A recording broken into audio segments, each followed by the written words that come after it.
Nossas Bíblias em Lucas capítulo 13, versos de 1 a 9.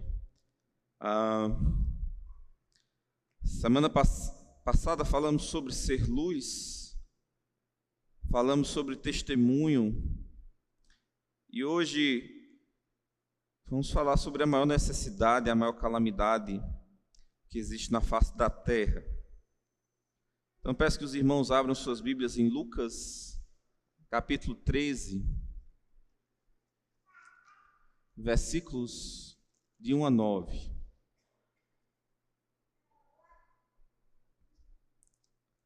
Lucas capítulo 13, hoje temos como tema a verdadeira calamidade. E esse texto fala um pouquinho disso. Amém? Diz assim a palavra do nosso Deus: naquela mesma ocasião, Lucas 13, do 1 ao 9. Naquela mesma ocasião, chegando alguns, falavam a Jesus a respeito dos galileus, cujo sangue Pilatos misturara com os sacrifícios que os mesmos realizavam. Ele, porém, lhes disse: pensais que esses galileus eram mais pecadores do que todos os outros galileus por terem padecido essas coisas? Não eram, eu vos afirmo, se porém não vos arrependerdes, todos igualmente perecereis.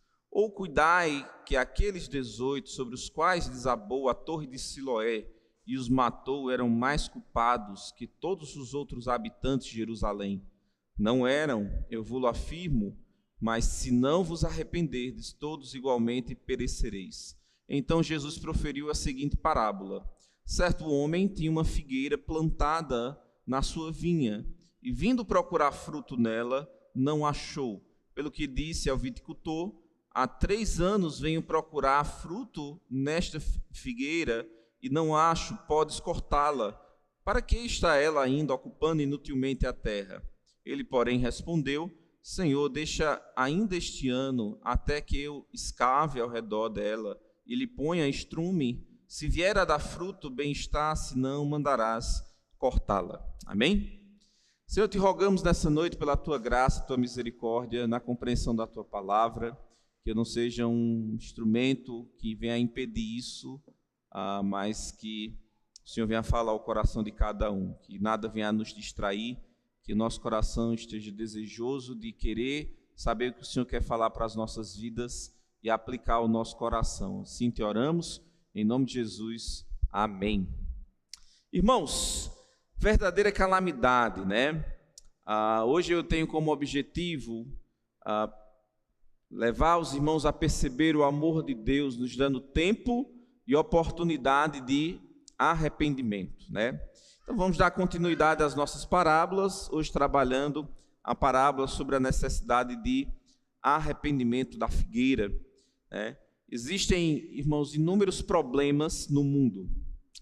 Se a gente parasse aí para conversar após o culto sobre os problemas da política, problema de guerra, problema de alimentação, problemas de financiamento, acredito que a gente viraria à noite cada um relatando um problema, um exemplo, né?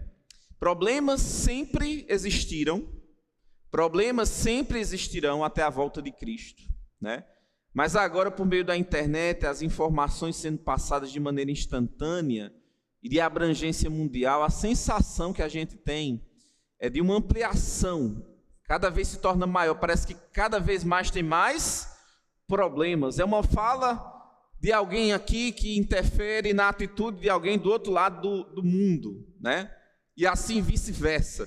E a gente fica atolado, cheio de problemas, relatando as calamidades do mundo, com tristeza, com sofrimento. A gente vê crianças morrendo de fome na África, a gente vê crianças padecendo nas guerras. Muitas vezes, irmãos, lamentamos por uma guerra, por uma decisão, por uma injustiça. Isso nos afeta, isso nos entristece. Lamentamos pela calamidade da justiça injusta, do sofrimento humano, da corrupção dos governos, da promiscuidade naturalizada, da inversão de valores, calamidades que ocorrem constantemente e levam justos e injustos, doenças que vêm para todos, que levam pessoas, como levam John MacArthur, que eu citei hoje à tarde, como levam outros pastores, mas como levam pessoas que não professam a fé em Cristo, né? E o sofrimento, ele é inerente à condição humana. Já falou que o homem nasceu para o sofrimento, né? Então, irmãos, o Senhor Jesus está num contexto aqui em que as pessoas viram uma calamidade lá em Jerusalém, lá em Israel, e comentou com o Senhor Jesus Cristo sobre aquela calamidade, possivelmente percebendo ou entendendo que as pessoas que sofrem certas calamidades, eles são mais pecadoras do que outras que não sofrem. É uma teologia errada, estava presente na teologia de Jó e dos amigos, né? E o Senhor Jesus Cristo nos ensina que não. O sofrimento vem para todos, a doença vem para todos, problemas vêm para todos, decepções vêm para todos. Assim como o sol e a chuva vêm para justos e bons, o sofrimento inerente à condição humana vem para todos, né? Mas diante desse sofrimento que pode levar a vida de alguém, a importância é sabermos se precisa alguma coisa ainda ser consertada antes de nos depararmos com a morte. Essa é a grande questão, né? Um rei pediu mais tempo a Deus, e Deus concedeu, mandou ele consertar a casa dele. Põe em ordem a tua casa. Tem um escritor, eu acho que é Jim Elliot, ele diz o seguinte: se certifique quando você tiver que morrer, você não tenha nada a consertar, a ajeitar, a não ser ir para a morte. Certifique se você estará pronto, né? Que você não tem coisas ainda para resolver antes que você esteja pronto. Então, o sofrimento é inerente à condição humana. E quais foram as circunstâncias, os eventos que aconteceram, que foram citados aqui pelo Senhor? Primeiro evento, versículo 1. Naquela mesma ocasião, chegando alguns, falavam a Jesus a respeito dos galileus. Os galileus eram um grupo dentro de Israel que era considerado como se fosse de segunda classe, os galileus. Se lembram? Alguma coisa pode vir boa da Galileia? É como se fosse assim, você pega alguém lá do sul e diz assim, é o nordestino. Então, eles já eram, vamos dizer assim, escanteados, os galileus, né? Então, eles estão dizendo assim, olha, aconteceu um evento com os galileus, o que é que eles estavam fazendo? Eles estavam sacrificando, oferecendo sacrifícios ao Senhor. E nesse ato de sacrifício, eles foram mortos, possivelmente, porque Pilatos, uma vez saqueou o tesouro do templo para construir um grande arqueduto lá em Jerusalém. E o povo de Israel se revoltou contra isso. Então, Pilatos era uma pessoa muito ruim, vingativa, né? E parece que nessa ocasião, esses galileus estavam oferecendo sacrifícios. E haviam soldados de Pilatos à espreita e mataram esses homens, de modo que o sangue deles se misturou com o sangue dos sacrifícios. Que tristeza, que sofrimento, que coisa terrível aconteceu, né? E eles estavam relatando para Cristo, eles, Senhor, isso aí só aconteceu porque eles são mais pecadores, porque isso não iria acontecer com um justo, isso não ia acontecer com uma pessoa piedosa, né? Mas como era já um galileu, então eles já colocaram a culpa, esses cabras são mais pecadores, né? Ele, porém, lhes disse, pensais que esses galileus eram mais pecadores do que todos os outros galileus, por terem padecido essas coisas? Não eram, eu vos afirmo, se porém não vos arrependerdes todos, igualmente perecereis. Irmãos, só essa primeira parte aqui dá a entender, e é o segundo evento que a gente vai ver, que a gente tem que ter muito cuidado quando a gente aponta dedo para alguém que está padecendo. A gente não sabe a razão. Os sofrimentos, as causas do sofrimento podem ser vários. Pode ser a consequência do pecado? Pode. Mas pode também ser uma forma de Deus proteger a pessoa do orgulho. Se lembram de Paulo, do espinho na carne? Ele teve uma visão, subiu ao terceiro céu, né? E ele diz o quê? Cristo colocou um espinho na sua carne, o enviado de Satanás, para que ele não se ensoberbecesse. Ele orou 3 vezes a Deus para retirar aquele espinho. Alguns dizem que possivelmente era uma doença nos olhos, Mas Cristo diz o quê? Não vou tirar, a minha graça te basta. Então o sofrimento de Paulo, quando ele escreve aos Gálatas, veja com que grandes vezes, quando eu cheguei em sofrimento, possivelmente Paulo nem escrevia direito, normalmente Silas escrevia suas cartas, e ele fazia só a saudação final, veja com que grandes letras vos escrevi.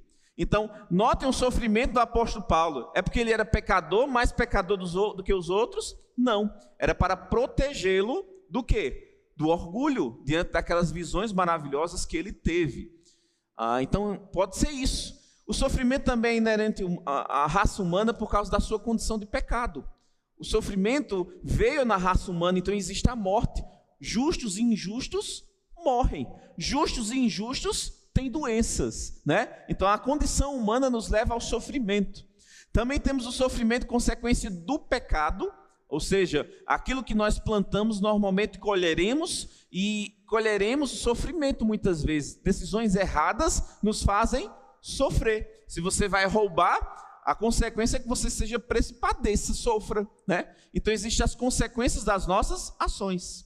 Mas também existe o sofrimento para o nosso aperfeiçoamento. Jó era um exemplo disso. Jó era um homem reto e íntegro que se desviava do mal. E Deus falando com Satanás: está vendo meu servo Jó? Só que Deus tinha planos para Jó. No final, em Jó 42, ele diz o quê? Eu te conhecia só de ouvir falar, hoje meus olhos te contemplam. Jó tinha no seu coração orgulho também, ele precisava ser o quê? Aperfeiçoado. E os sofrimentos nos levam ao amadurecimento. Se lembrem de 1 Pedro e Tiago. Irmãos, tendo por motivo de grande alegria passar por várias provações. Por quê? Porque a provação nos leva ao amadurecimento, irmãos.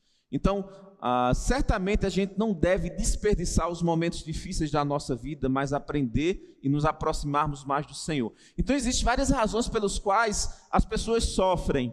E nós deveríamos orar a Deus e não desperdiçar esse sofrimento. Se for consequência dos nossos pecados, que a gente possa se arrepender, reconhecer e crescer espiritualmente. Se for para a gente se aproximar mais do Senhor, deixar o orgulho, entender que nós somos pequenos, entender que nós não somos nada, que a gente compreenda e louve ao Senhor diante desse sofrimento.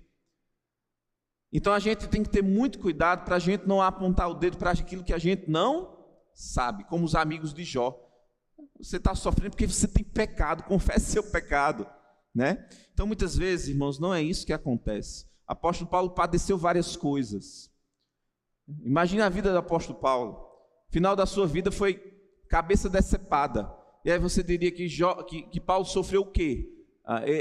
Que pecado ele cometeu para isso? Não, era o preço de testemunhar de Cristo. Era o valor que se dava à pessoa de Cristo, o valor que era tão importante que custou a sua própria vida. A gente fica se perguntando por que as pessoas sofrem, por N motivos, né? Mas diante desse sofrimento tem uma coisa que você tem que estar certo, que você tem que estar no relacionamento com Deus, que você tem que ter se reconciliado com Ele.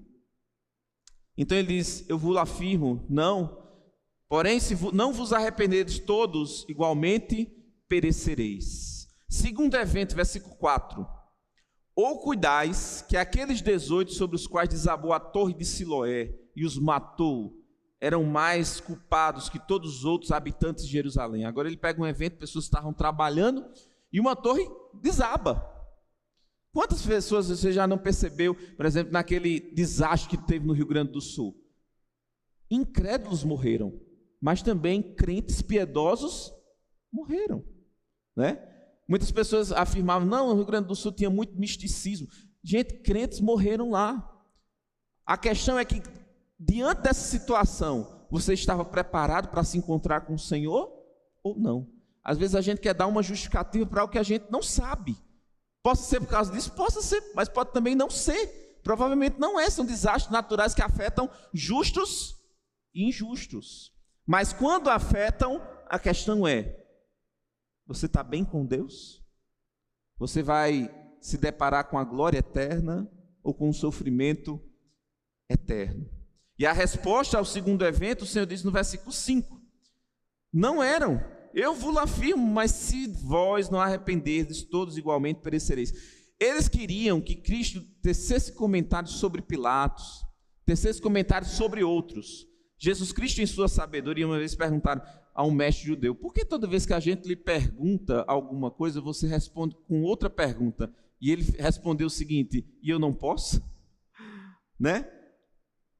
E ele está fazendo aqui o seguinte: ele tira a questão de Pilatos, tira a questão do sangue dos galileus, ele tira a questão da torre de Siloé e leva para aquelas pessoas. Vocês já perceberam como é fácil notar problema na vida dos outros, mas a gente não percebe os problemas na nossa própria vida? Já parando para pensar?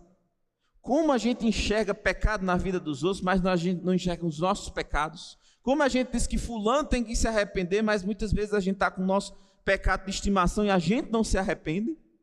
E aqui o Senhor Jesus Cristo tira da situação de Pilatos, da torre, dos galileus e leva para aquelas pessoas que estavam ouvindo. Vocês precisam o quê? Se arrepender. Se todos são pecadores, se vocês não se arrependerem, vocês vão perecer, vocês vão sofrer, né? Irmãos, a questão aqui que a grande calamidade que existe na face da terra, pela qual muitas vezes não nos sensibilizamos, pela qual muitas vezes não choramos, pela qual muitas vezes não oramos, é a falta de arrependimento. A falta de arrependimento na vida dos ímpios, e eu poderia dizer a falta de arrependimento na vida dos crentes. Uma mudança de mentalidade. A pastor Erivan, hoje ela é professor da universidade, ele passou um tempo aqui conosco. Você lembra dele, daquela voz, meus irmãos, né? Aquela voz bem...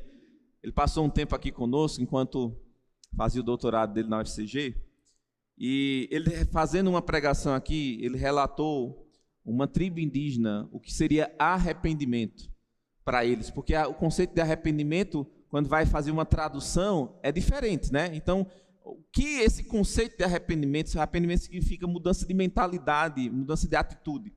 Mas o que seria para um indígena, quando chega para eles entenderem algo que eles não têm um conceito? Aí ele estava dizendo, arrependimento para ele seria isso aqui: dói tanto que eu não quero nunca mais isso para a minha vida.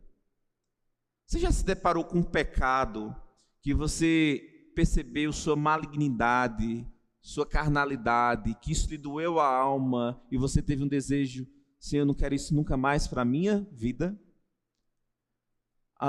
Às vezes crentes passam anos e anos e não têm passado pelo processo de arrependimento diante do pecado.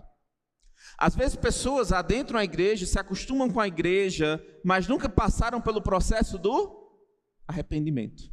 A Bíblia diz: arrependei-vos, pois, e convertei-vos, para que sejam apagados os vossos pecados e venham os tempos de refrigério pela presença do Senhor. Arrependimento é necessário. E quando nós olhamos, irmãos, para esse mundo, quando nós olhamos para a vida da igreja ausente de arrependimento pelo pecado, é algo que deveria o quê? Lamentarmos. Que nos deveria fazer chorar. Que nos deveria colocar nossos joelhos e orar uns pelos outros. Mas aqui ele está falando da falta do arrependimento, a verdadeira calamidade. Ainda hoje é assim. Não é a falta de emprego, não é a casa que está com coisas a serem consertadas, não são as decisões tolas das autoridades a maior calamidade do Brasil, mas sim a falta de arrependimento. Esse problema, irmãos, é muito mais grave e que ninguém escapa a menos que se arrependam, sua condição diante de Deus. Quando morrem todos, igualmente estão diante do quê? De uma maldição. A Bíblia diz que todos somos pecadores. Todos estão fadados aí para o inferno. Se não ocorreu o arrependimento, isso é que é calamidade. Então você que está aqui nessa noite, você poderia pensar e começar a refletir: Senhor, será que eu realmente me arrependi dos meus pecados? Será que eu realmente me arrependi da minha condição afastada de Ti? Será que realmente eu quis Te conhecer? Será que realmente a minha mente foi mudada? Será que realmente o Senhor tem valor para mim ou não? Se não, se você não se arrepender, se isso não aconteceu na sua vida, de igual modo perecereis. Não lamente pelas tragédias do mundo, lamente pela sua própria vida.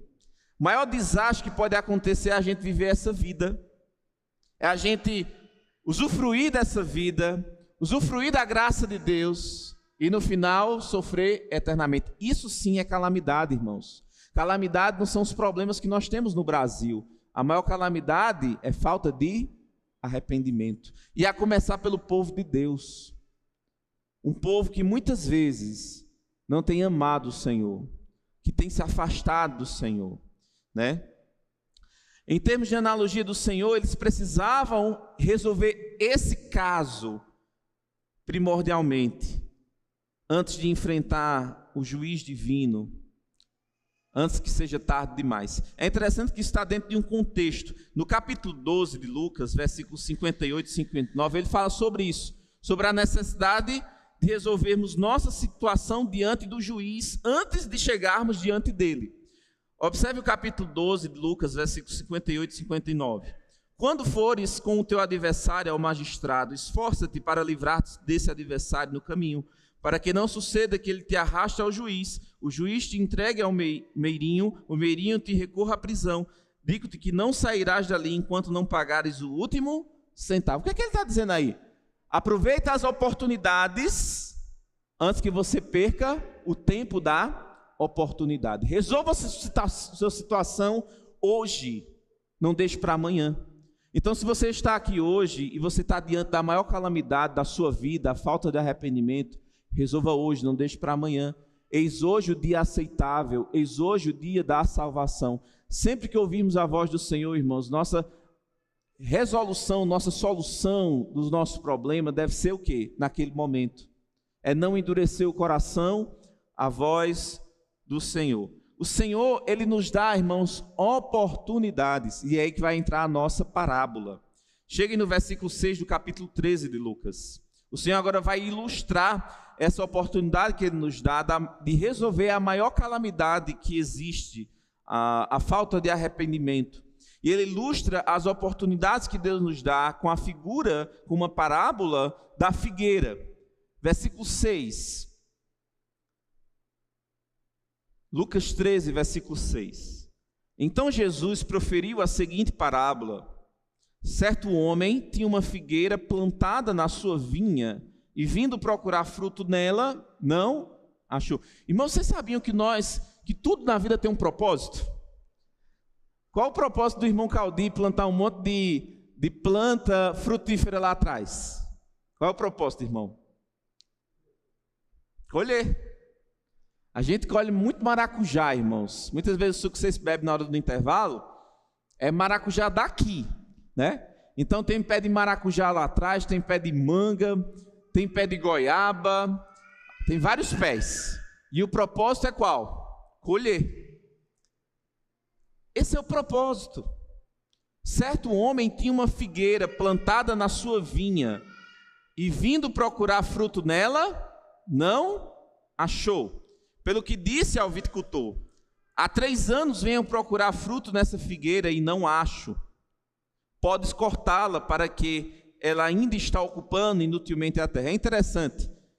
Há 3 anos venho procurar. Quanto tempo essa planta tinha aí na vinha desse homem? Pelo menos 7 anos. Por quê? Pela lei de Moisés, lá em Levítico, fala que o primeiro fruto de uma árvore frutífera deveria ser, não poderia tirar nenhum fruto com 3 anos. E no 4º ano tinha que ser dedicado a Deus. Então o primeiro fruto que ele ia procurar era no 5º ano.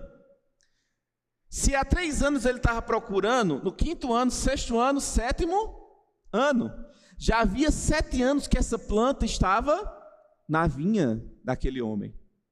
E ele ia procurar e não encontrava o fruto. E ele diz o quê? Corta. E aí está a frase que pelo menos minha mãe não gosta. Eu acho que o irmão Caldi também não gosta. Quando a gente diz assim, vamos ter que cortar uma plantinha lá de trás, né? Não está frutificando. Ela vai ficar absorvendo os nutrientes da terra. Vai tirar de outra planta, do maracujá, que está dando um monte de maracujá. A gente vai ter que cortar. Porque ele está ocupando inutilmente a terra. Ela foi plantada com um propósito. Irmãos, tudo na nossa vida tem um propósito. A nossa salvação tem um propósito. Deus nos chamou para sermos cheios de frutos. Sabiam disso? Agora imagine uma vida infrutífera dos crentes. Há 3 anos venho procurar fruto nessa figueira e não acho. Podes cortá-la para que esta ainda está ocupando inutilmente a terra. Ele, porém, respondeu: Senhor, deixa ainda este ano até que o escave ao redor dela, ele põe estrume. Se vier a dar fruto, bem está, se não, mandarás cortá-la. Irmãos, a solitária figueira tem uma aplicação nacional para Israel e individual para a nossa vida. A aplicação nacional de Israel é que, como essa árvore foi plantada em um terreno muito fértil, em um terreno muito bem cuidado, mas como ela não deu frutos, o que é que Deus fez? Colocou ela de lado. Romanos capítulo 9, 10 e 11. Deus coloca Israel de lado. Por quê? Porque eles rejeitaram o Messias. Eles não frutificaram. Se lembrem lá de Isaías, quando ia para o cativeiro babilônico, ele esperava que desse frutas doces, mas deu amargas. Ele preparou o terreno, ele tirou as pedras, né? Ele fez tudo que... Ele perguntou: que mais eu poderia fazer à minha vinha? Nada. Fiz tudo. A Bíblia diz que Deus nos deu tudo para uma vida de piedade. E Deus espera, naquilo que nos deu tudo para uma vida de piedade, que a gente manifeste o que, irmãos? Frutos. E a pergunta é: será que nós temos manifestado frutos dignos do nosso arrependimento, de justiça, né? Então, o povo de Israel tinha recebido bênçãos contínuas de Deus. Em Romanos 9, verso 4 e 5, diz assim: que são israelitas, dos quais é a adoção de filhos. O que é que eles receberam? A adoção de filhos, a glória, as alianças, a lei, o culto, as promessas, dos quais são os pais e dos quais é Cristo segundo a carne. Cristo veio por meio do povo judeu em carne, o qual é sobre todos Deus bendito eternamente. Amém. Então o povo de Israel recebeu bênçãos contínuas de Deus. E Deus esperava que eles exercessem justiça. Deus esperava que eles manifestassem uma vida transformada. Mas não foi isso que aconteceu. Então o que é que acontece com ele? Eles são cortados. A Bíblia utiliza essa figura lá em Romanos para dizer: ele foi colocado de lado. E agora os gentios, quem são os gentios? Somos nós, fomos enxertados para pô-los em ciúme. E o que é que vai acontecer? Lá em Romanos ele diz uma coisa interessante. Estou dizendo aos gentios, a mensagem é para nós. Não te glories tu, porque se ele cortou os ramos naturais, imagina tu. Se nós estamos aqui, irmãos, por causa da rejeição do povo de Israel, será que Deus também não pode nos cortar? Então é isso que ele alerta lá em Romanos capítulo 11, né? Apesar dos privilégios de Israel como figueira, eles não conseguiram produzir vida espiritual, ao ponto de matar Jesus Cristo. A nação estava apóstata antes mesmo de Jesus começar o ministério. João Batista denunciava a hipocrisia do povo, advertiu sobre o julgamento. Nada mudou durante o tempo do nosso Senhor. É interessante que o ministério de Cristo durou quanto tempo? 3 anos. Há 3 anos venho procurar fruto e não encontro. Agora é interessante também porque essa fala que está no último ano dele, de ministério, antes de ele ser morto. Aí a pessoa diz o quê? Dá mais um ano. Mas nada mudou, né? Durante esse período. Então, se Deus faz isso com os ramos naturais, o que é que ele faria com os ramos enxertados? Nessa ilustração da figueira, o dono dela vem procurar frutos há 3 anos. Versículo 6. Então Jesus proferiu a seguinte parábola: certo homem tinha uma figueira plantada na sua vinha, e vindo procurar fruto nela, não achou. Por que alguém mantém uma frutífera que não dá fruto? Não tem sentido. As frutíferas são plantas com um objetivo muito claro: frutificar. Assim como nós fomos chamados para ser luz e sal. Somos chamados, irmãos, para frutificar. Abram suas Bíblias em João capítulo 15. João 15. João 15, a partir do verso 1, diz o seguinte: Eu sou a videira verdadeira e meu pai é o lavrador. Toda vara em mim que não dá fruto, atira. Limpa toda aquela que dá fruto, para que dê mais fruto. Interessante, como é que Deus nos limpa? Por meio da palavra. Vós já estáis limpos pela palavra que vos tenho falado. Versículo 4. Estai em mim e eu em vós. Como a vara de si mesmo não pode dar fruto, se não estiver na videira, assim também vós, se não estiverdes em mim. Um outro alerta, irmãos. Nós entendemos que existem justos que procedem como ímpios, pessoas que endurecem seu coração, pessoas que extinguem a ação do Espírito. Entendemos. Mas aqui nos dá um alerta muito grande. Irmãos, se você está sem fruto espiritual, pode ser duas situações. Primeira, você não tem ouvido a voz do Senhor. Mas a segunda, você é uma vara que não está na videira. E alguém não pode se esperar de um bode que age-se como ovelha. Não pode esperar a atitude espiritual de alguém que não tem o Espírito Santo. E aí a gente fica um alerta. O apóstolo Paulo diz o quê? Examinai a si mesmo. Irmãos, nós conhecemos por meio do fruto. É por meio do fruto que se manifesta quem nós somos. Então, verifica aí direitinho se você de fato é um filho de Deus ou não. Se de fato você é um filho de Deus que tem sido incomodado, mas que tem rejeitado a voz do Senhor, se arrependa, volte à comunhão com Deus. Mas possa ser que você também seja o quê? Um filho do diabo. Um filho de Satanás, que se acostumou com o ato religioso, né? Aqui ele continuando, eu sou a videira, versículo 5, vós as varas, quem está em mim e eu nele, esse dá muito fruto, porque sem mim nada podeis fazer. Se alguém não estiver em mim, será lançado fora como uma vara e secará, e os colhem e os lançam no fogo e ardem, ou seja, a vara será tirada. Se vós estiverdes em mim, e minhas palavras estiverem em vós, pedireis tudo o que quiserdes e vos será feito. Nisto é glorificado meu Pai, que deis muito fruto. Irmãos, nós somos feitos, de acordo com Efésios, para o louvor da glória de Deus. Esse é o propósito nosso. Como é que nós vamos glorificar a Deus? Dando muito fruto. Assim sereis meus discípulos.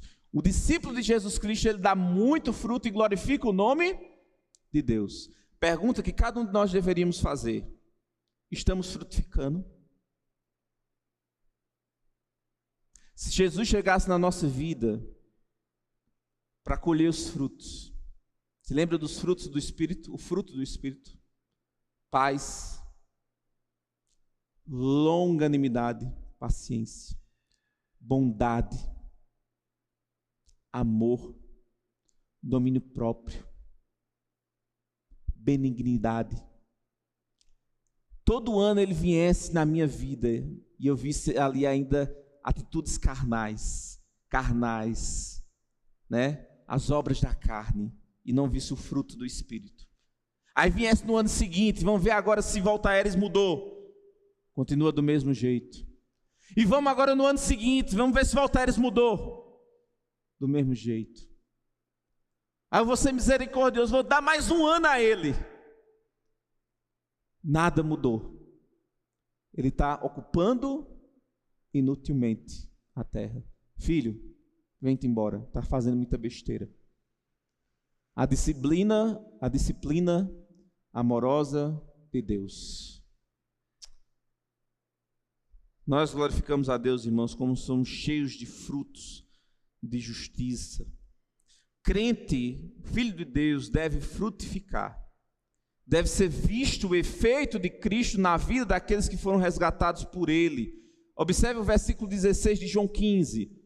Não me escolhestes vós a mim, mas eu vos escolhi a vós e vos nomeei para que vades e deis fruto. O que é que ele está dizendo aqui? Eu escolhi você para dar fruto. No entanto, você não tem frutificado. E o vosso fruto permaneça, a fim de que tudo quanto em meu nome pedires ao Pai, vô-lo conceda.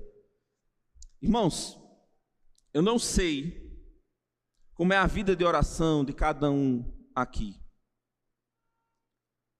Mas muitas vezes, quando não temos uma vida de oração, pode ser por vários motivos. Desconhecimento do privilégio que é orar, dos benefícios da oração, acesso livre ao Pai, isso é algo fantástico, maravilhoso. Mas também, irmãos, porque você talvez diga assim: ah, pastor, eu oro, mas nunca ganho nada, nunca recebo nada, nunca recebo as minhas orações, as minhas petições não dão em nada. Aí Tiago diz o quê? Pedis e não recebeis, porque pedis mal, para vos gastares com vossos deleites. E nós pedimos mal por quê, irmãos? Porque nós não estamos em comunhão com Deus. Ele diz assim: quando nós estamos frutificando, quando nós somos dominados pelo Espírito Santo, cheios do Espírito Santo, nós vamos pedir segundo a vontade de Deus e vamos fazer o quê? Obter a resposta de nossas orações, a fim de que tudo quanto em meu nome pedides ao Pai, vô-lo conceda. Interessante, né? A oração, como ela está atrelada a uma vida piedosa. Talvez esse seja um sintoma da espiritualidade de cada um aqui. Se você puder avaliar a sua vida por meio da oração, não estou dizendo de oração mecânica, estou falando de você realmente clamar ao Senhor, de você falar com o Senhor, de você se entregar ao Senhor ali, de você quebrantar-se diante dEle, receber o consolo dEle. Esse seja um forte indicativo da vida espiritual.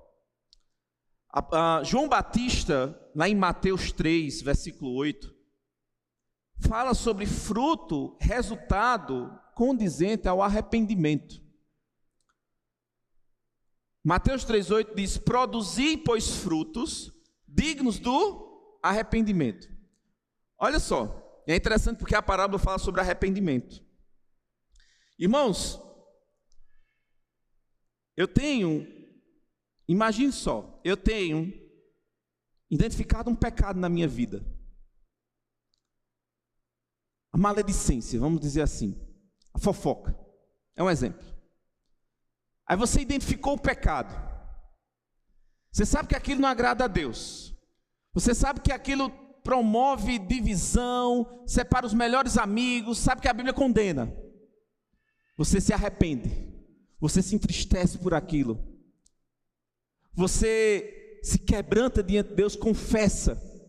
Qual é o resultado do seu arrependimento? Fechar a boca. Aí você encontra com alguém, tempo depois, alguém diz assim: fulano, como tu está mudado. Não vejo mais tu falar de ninguém. Não vejo mais tu fofocar. Fruto condizente ao arrependimento. É isso que Deus espera do povo de Deus. Entretanto, ele vem, primeiro ano, não encontra fruto. Segundo ano, não encontra fruto. Terceiro ano, não encontra fruto. Ou seja, a vida cristã está sendo levada pela barriga, as pessoas não crescem espiritualmente, se tornam cada vez mais indiferentes à palavra de Deus, se tornam cada vez mais parecidos com o mundo, as atitudes são semelhantes ao mundo, eles não iluminam, eles não salgam, servem para quê? Para ser pisado pelos homens. Frutos dignos do arrependimento. Um povo que se quebranta por causa do pecado é um povo cheio de fruto. É um povo que ora, é um povo que obtém a resposta de suas orações. Sabe o que é interessante, irmãos? Aqueles que entraram na vida cristã por meio da fé e do arrependimento, arrependei-vos, pois, e convertei-vos. Arrependimento para com Deus e fé na pessoa do Jesus, no Senhor Jesus Cristo, Atos nos diz. Arrependimento e fé, é assim que nós adentramos a vida cristã a Cristo. Essas duas características vão ser presentes durante toda a vida do crente. Sabiam disso? Cada dia que eu leio a palavra de Deus, eu estou o quê? Confiando mais naquilo que Ele me diz. São Antônio, lá em Catolé, ele sempre diz assim na quinta-feira: O pedido de oração dele sempre é saúde para todos e que Deus aumente a nossa fé, né? Irmãos, a cada dia nós precisamos confiar mais no Senhor. Quando Ele nos fala na sua palavra, devemos o quê? Descansar o nosso coração. Cada vez que nós lemos, nós temos que acreditar naquilo que nós estamos lendo. Então, a fé e o arrependimento estão ligados na vida cristã daqueles que adentraram a fé por meio da fé e do arrependimento. E como é que o arrependimento continua na vida cristã? Nós nos arrependemos porque estávamos afastados do Senhor. Nós não queríamos saber de Jesus Cristo. Nós mudamos nossa mentalidade e cremos nele.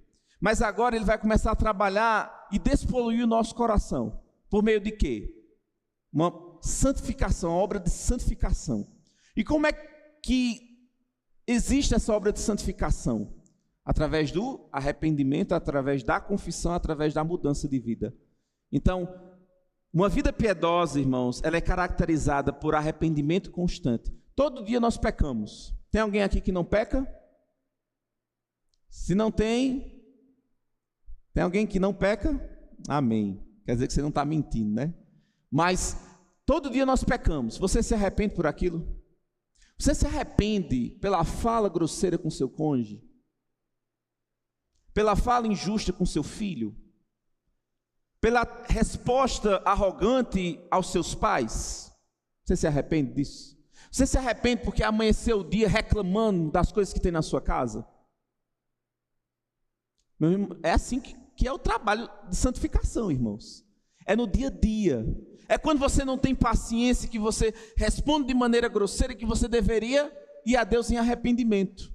É assim que funciona. Então, arrependimento e fé é algo que é caracterizado na vida daqueles que adentraram a fé em Cristo.